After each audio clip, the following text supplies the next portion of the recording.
warahmatullahi wabarakatuh. Anak-anakku yang ibu cintai dan ibu sayangi, gimana kabarnya kalian hari ini? Mudah-mudahan selalu sehat walafiat dan senantiasa diberi kelancaran dalam menjalankan segala urusannya hari ini. Oke, baik, tetap di rumah aja. Ibu akan membahas ke bab berikutnya, yaitu tentang klasifikasi makhluk hidup, ya. Apa itu klasifikasi makhluk hidup? Akan ibu sampaikan kepada kalian. Ciri-cirinya seperti apa makhluk hidup, kenapa bisa dikatakan makhluk hidup itu seperti apa ciri-cirinya. Nanti ibu akan sampaikan kepada kalian. Tujuan kita untuk mempelajari itu semua agar kalian dapat memahami mana yang termasuk makhluk hidup, mana yang termasuk bukan makhluk hidup atau makhluk tak hidup, ya. Oke, baik, ibu akan menjelaskan klasifikasi makhluk hidup. Klasifikasi makhluk hidup. Nah, ibu akan menjelaskan klasifikasi. Klasifikasi adalah pengelompokan, ya anak-anak.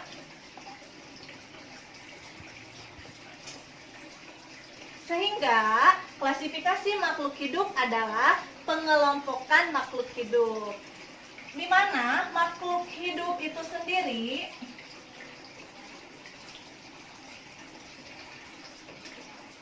terbagi menjadi manusia, ya, manusia, kemudian hewan, terus tumbuhan.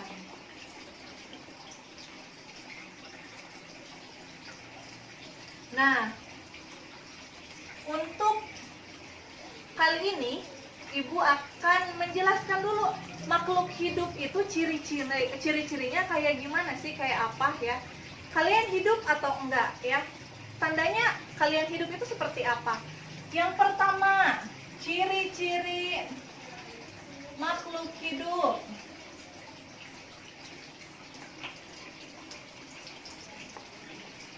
Ciri-ciri makhluk hidup yang pertama, kita bisa bernafas, ya. Bernafas. Kemudian yang kedua, membutuhkan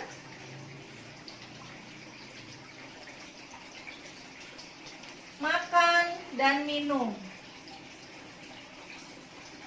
Makan dan minum, ya, atau membutuhkan nutrisi, ya. Kalau misalkan kita nggak makan, nggak minum, kebayangkan lemesnya kayak gimana, apalagi kalau makan dan minum berhari-hari, ya, nggak makan dan minum berhari-hari. Itu bisa mengakibatkan kematian, karena bisa mengakibatkan kalian dehidrasi karena kurang energi. Oke, lanjut. Yang ketiga, itu berkembang biak.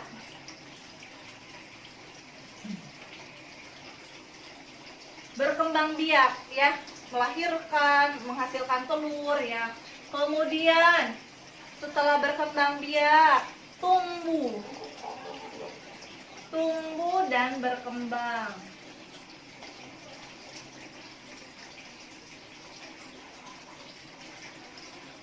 Tandanya kalian tumbuh, kalian waktu kelas 1 SD sampai kalian 1 SMP, kelas 7 SMP, pasti badan kalian semakin tinggi, kan? Itu tandanya kalian semakin tumbuh dan berkembang, ya. Berkembang, badan kalian jadi lebih bugar, kemudian badan kalian lebih berisi, ya, enggak selamanya kurus terus, ya. Ada yang dari gemuk jadi kurus, ada yang dari kurus jadi gemuk. Itu tandanya kalian berkembang, ya. Terus yang kelima, peka terhadap rangsangan.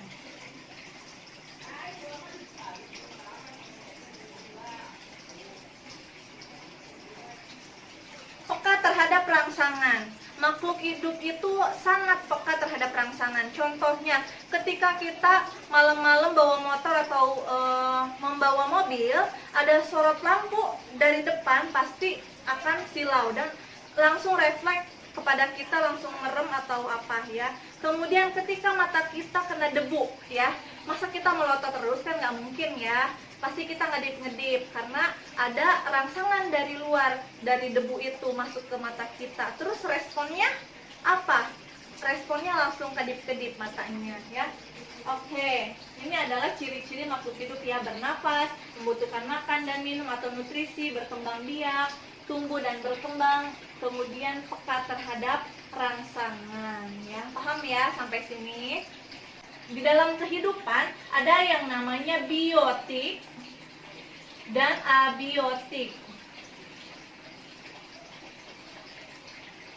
Biotik adalah makhluk hidup.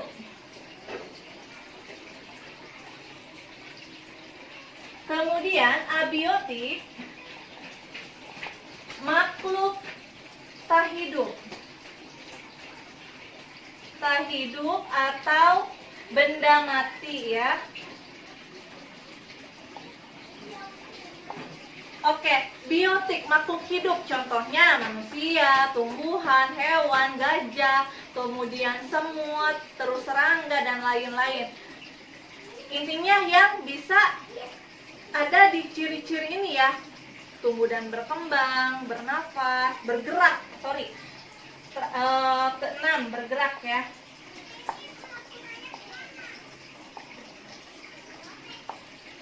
Itu salah satu ciri dari makhluk hidup.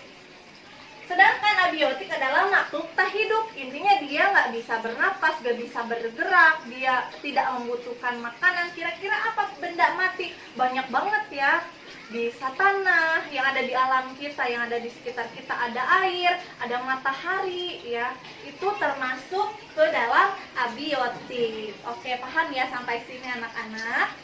Ini adalah ciri-ciri makhluk hidup beserta ada pengertian biotik dan abiotik. Oke, baik anak-anak. Yang kedua, Ibu akan meminta kalian untuk mengelompokkan tumbuh-tumbuhan.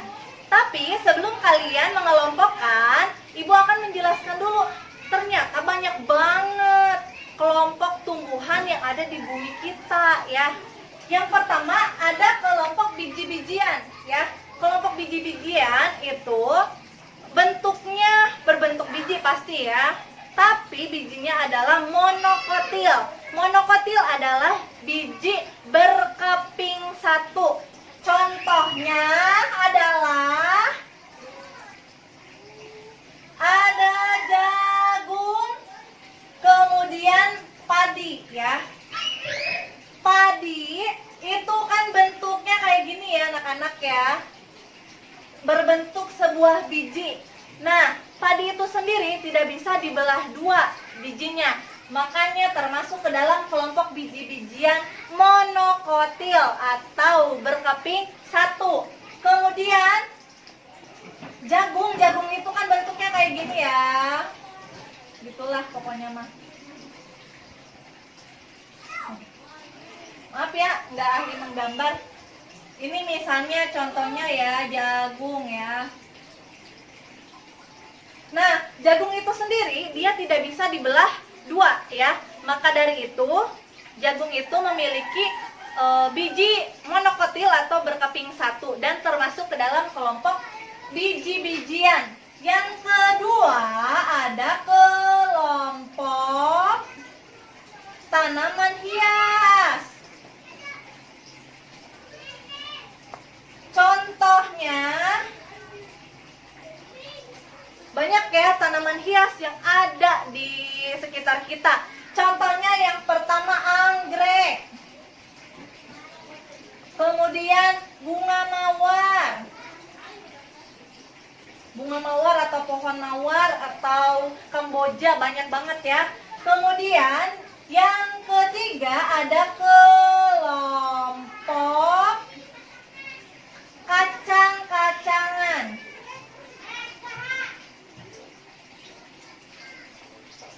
Kelompok kacang-kacangan contohnya gampang banget yang biasa kita ketemukan ya di kehidupan kita sehari-hari. Yang pertama ada contohnya kacang tanah.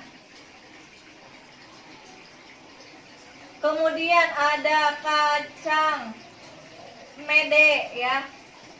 Banyak banget ya, ada kacang panjang dan lain-lain. 4 ada kelompok umbi-umbian.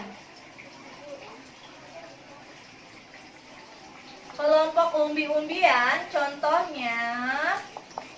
Nah, biasanya itu ada, kalau umbi-umbian itu tertanam di dalam tanah ya. Itu contohnya adalah singkong. Singkong atau ketela pohon ya. Singkong, kemudian ada ubi ya. Kemudian ada apa lagi? Contohnya banyak ya. 2 saja Ibu beri contoh. Kemudian ada kelompok sayur-sayuran.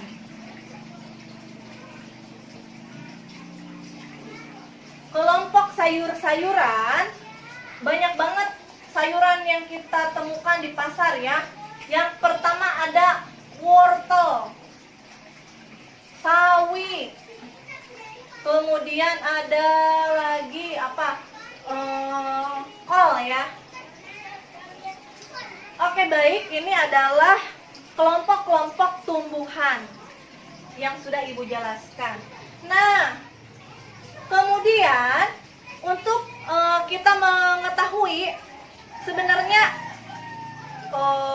ubi itu termasuk ke kelompok mana, kemudian misalnya ada bayam di sekitar rumah kalian, itu termasuk kelompok biji-bijian, tanaman hias, sayuran, kacang-kacangan, atau termasuk ke dalam kelompok mana.